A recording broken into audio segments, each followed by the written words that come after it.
OK, Farham, on accueille Bob et Gilbert. Salut, messieurs. Bonsoir, messieurs. Ça va bien, les boys?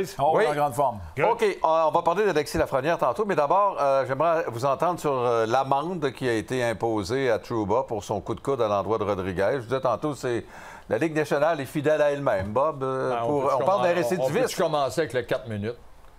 Oui, en partant, oui. Hey, j'ai rarement vu un coude, il est penché, il a le coude sorti, il sort le coude d'un centimètre de plus, il se disloque l'épaule. Hey? Ah ouais. Puis il sort avec un 4 minutes. Puis je me suis informé aujourd'hui, parler une coupe de chum, les arbitres, moi je pensais que les revisions de pénalité, c'était la décision des deux arbitres. Ils regardaient l'iPad, ils regardaient les reprises, bon. Mais il y a le superviseur qui est dans l'aréna et il y a un superviseur de la Ligue nationale qui est à Toronto. Donc, il a dit que c'est un jeu à 4-5 personnes. C'est inconcevable dans... Il faut arrêter d'être hypocrite, là. On est dans une ère où on parle de coup à la tête. Tu peux pas avoir un coup il s'est fait shifter, là, comme on va dire. Excusez-moi l'anglicisme. Rodriguez l'a battu. Mais Trouba va le chercher. Il va le chercher, là. C'est volontairement. Ça, c'est pas un 5 minutes. On n'appellera plus aucun 5 minutes de l'histoire de la Ligue nationale. Là. Oubliez ça. Fait que l'amende, ben, elle va avec cet appel-là. Ben, c'est ça. 5 moi, je pense qu'on aime le jeu robuste. Ouais, Bob ouais. aime ça. Moi, j'aime le jeu robuste et tout ça, mais ça n'a pas sa place dans le hockey. Ça, c'est du Matt Cook, du... comment ça s'appelle l'autre? Rafi Torres. Ouais, c'est C'est un récidiviste, ça, des gars qui veulent blesser l'adversaire. Puis tu as raison, Bob, comme défenseur, il était complètement battu. Oui. Puis ça, c'est la même chose qu'un gars qui se fait battre puis il sort le genou pour pogner le gars à la dernière minute exact. pour essayer de le Kasparaitis. ralentir un petit peu. C'est très dangereux. Ouais. Tu sais, il était complètement battu, il sort le coude puis il pogne directement sa marboulette. 5 000 $ d'amende, là, je pense pas qu'il manquera pas de souper en fin de semaine. Il va manger 3 fois par Mais jour en même encore, temps, là. pour les Panthers de la Floride, si les Rangers perdent Trouba tout le match, Trouba est quand même important. T'sais, moi, je pense que ça a été un point tournant. T'sais, il s'en va dans la boîte 4 minutes, il revient dans la game après, puis il joue le restant du match. S'il est sorti, je pense que c'est une partie différente. Tu es obligé de dealer avec 5 défenseurs, puis ton gars qui joue en désavantage numérique, ton gars qui est physique dans ta zone, il n'est pas là. Mais ça fait revient une grosse encore à différence, ça. l'arbitrage. Je sais pas, Bob, on dit que le livre d'arbitrage dans la série, c'est pas la même chose. Si ce geste-là avait été posé en saison régulière, Non, mais ça, il faut penses-tu pas... qu'on l'aurait eu, le 5 minutes, ou si là, c'est parce Oui, qu'on est mais en série? Il faut pas que tu dises l'arbitrage, là. C'est en haut des arbitres. Hey, c'est quand Ils font ce qu'on les leur dit de propriétaires, eux, là, ils passent le message qu'ils se font dire. Tu sais, nous autres, les coachs, on a des meetings avec nos joueurs. Les superviseurs, eux, ils parlent à la Ligue nationale, ils descendent en bas, ils parlent aux arbitres, voici ce qu'on veut voir, voici ce qu'on peut pas voir. Tu peux pas dire que tu te fais surprendre par les gestes de Trouba, là. Et puis le pire dans tout ça, c'est que Goodrow marque en désavantage numérique cette punition-là. Puis, il y en a qui ont le culot de dire que Rodriguez a joué la comédie, il a plongé. Il était à 15 pieds de se ramasser seul avec le gardien de but. Il était seul. Puis, là, tu vas me dire, ah ben non, il m'a passé d'être seul, de potentiel de marquer un gros but, puis il m'a plongé. Voyons donc. Et... Ça, écoute, c'est classique. Puis tu peux pas laisser passer des choses comme ça. Tu sais, c'est des gestes qui sont dangereux. Ça n'a pas sa place dans le hockey. Ça n'a pas sa place dans le hockey. Puis moi, il n'y a pas personne qui aime plus le jeu robuste que moi. J'aime ça. Là. Puis une tape sur la marboulette une fois de temps en temps, j'aille pas ça non plus. Mais ça, c'est salaud. C'est comme sortir un genou. C'est comme frapper par derrière. C'est tout ça. Là. C'est bien différent de ce qu'on a vu. T'sais, mettons l'épaule qui arrive proche de la tête. Ça peut être discutable. Mais là, vraiment, là, que tu sors en dehors comme le chicken wing, là, oublie ça. Là. OK, il faut parler d'Alexis Lafrenière parce qu'il a marqué 2 buts hier, 2 très beaux buts, le deuxième, entre autres, là, qu'on va revoir dans les jeux de la semaine. Il a eu droit aux éloges de la part de l'entraîneur. On dit même que c'est le meilleur joueur des Rangers en série actuellement, là, Bob.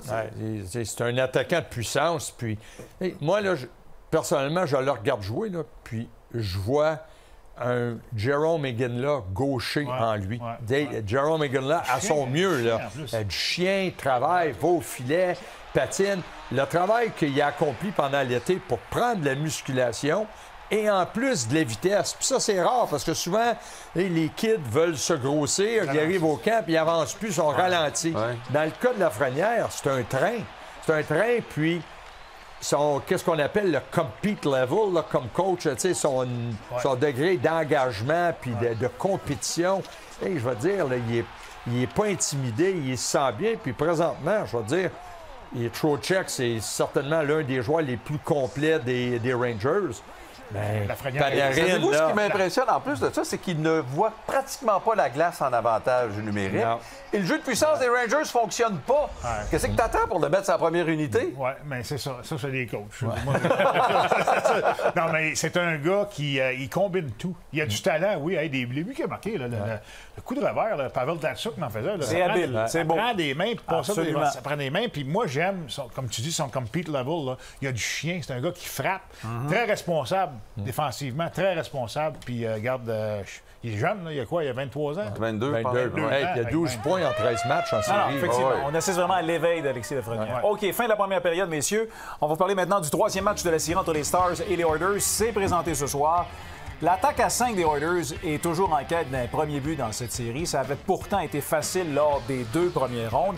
Alors, on va s'intéresser à cette série. Est-ce que les Oilers se fient un petit peu trop, justement, à leur succès en avantage numérique, Bob, pour gagner cette série-là? Hey, les Oilers sont un peu mieux bâtis que les Maple Leafs, mais c'est 2 équipes qui sont bâties pour l'avantage numérique. Il faut que tu bâtisses une équipe à 5 contre 5. Puis ensuite, évidemment, un bon avantage numérique, ça va être un complément. Mais il reste que, tu sais, comme qu'on a vu, là, et contre les Kings, on a eu 20 opportunités. On en a converti 9 contre Vancouver 20. Dallas, c'est l'équipe la plus disciplinée. En saison régulière, on avait une moyenne de 6 minutes, point 45. En série, on est seulement qu'à 4,56. Fait que c'est pour ça que Knoblauch, intelligent après le match. Là. Il y en a qui disent qu'il a pleurniché et ces choses-là.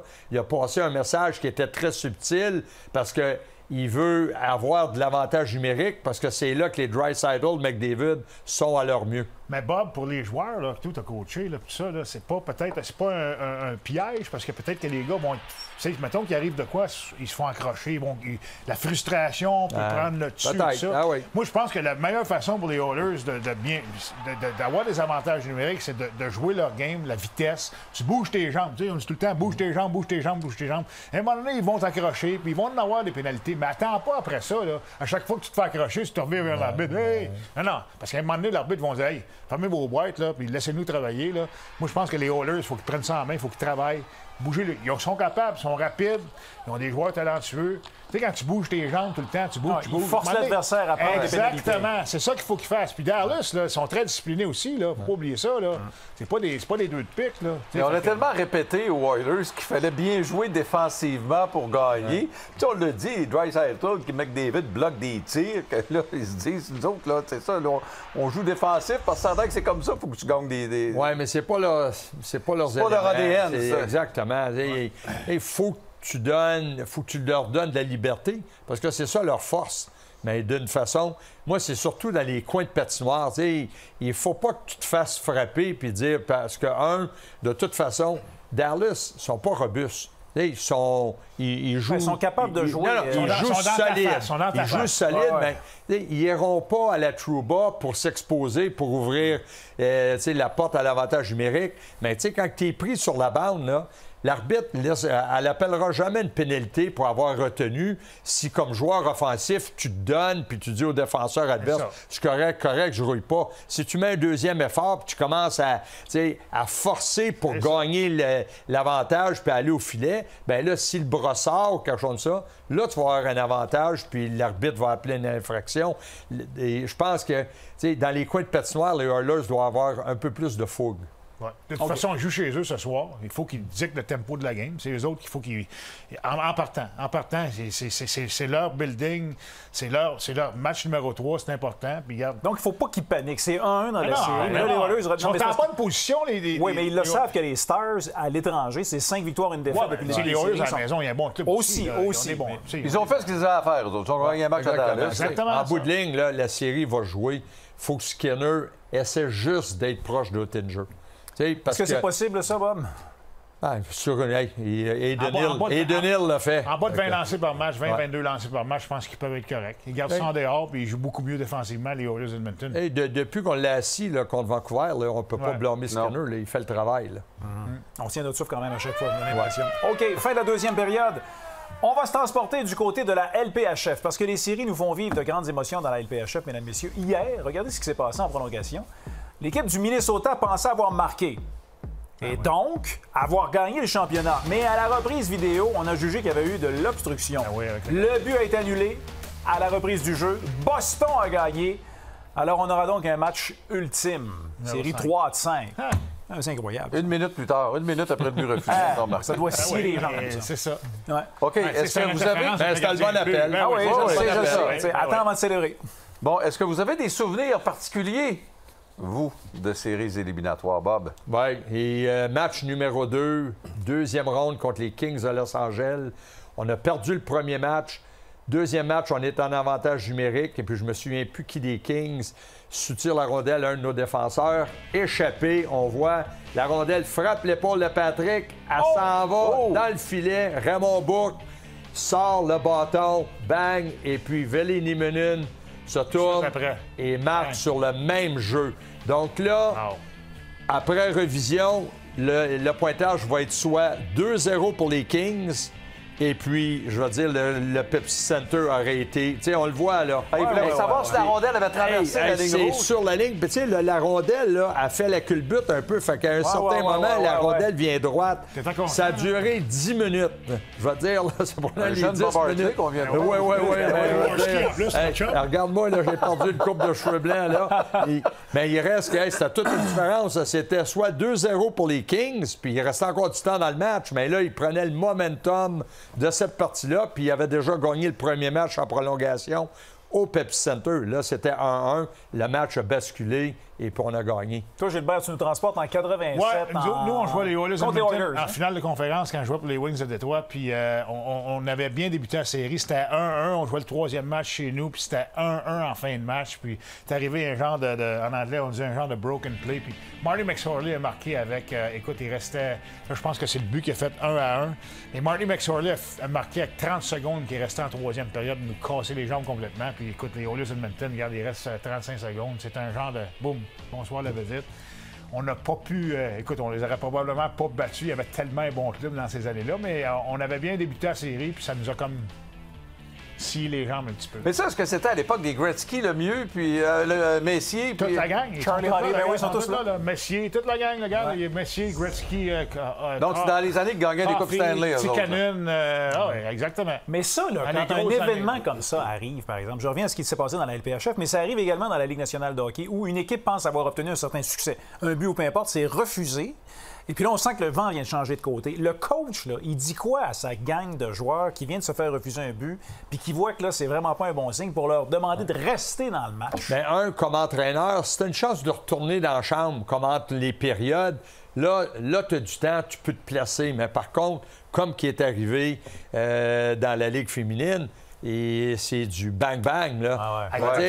Il avait enlevé le... je veux dire, c'est tout un travail, c'est psychologique, c'est creux, là. Et là, il ne faut pas que tu transportes ça dans le 5e match, là, parce que tu t'en vas à Boston en plus, là, puis là, en 10 ans, en principe, ça devrait être fini. Dans notre tête, c'était fini. Quand on parle d'une équipe avec du caractère, puis ça veut pas dire qu'ils n'ont pas de caractère, parce que la rondelle leur a tombé, mais il reste que, tu sais, en faire, là, de coups de poing, là, à la mâchoire, là, tu peux pas en avoir un meilleur que celui-là. C'est au lieu de célébrer à la maison. Ouais. En plus. Au lieu de célébrer à la maison, il faut que tu packes tes bagages aujourd'hui, t'envoies à l'aéroport, t'envoies à l'hôtel. Là, Puis ça continue de te rouler dans la tête. C'est le feeling, exactement, Fred. C'est le feeling que tu l'as échappé.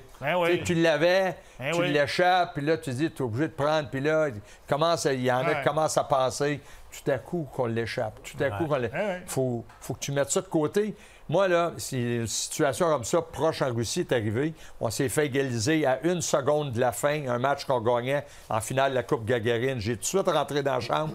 J'ai dit aux gars, pensez que c'est nous autres qui vient d'égaliser le match. C'est pas l'autre équipe. C'est la seule façon. Puis Kovalchuk, après, il m'a dit, t'as beaucoup calmé la gang. Et vous aviez gagné. On a gagné en prolongation. Ça, là, c'est de la sagesse. C'est de la sagesse, Bob. Merci, Freddie. Bonne expérience. L'expérience aussi. Bouchard me donne jamais de non, compliments. hein? J'imagine. Ils ont même ton nom. OK, merci beaucoup.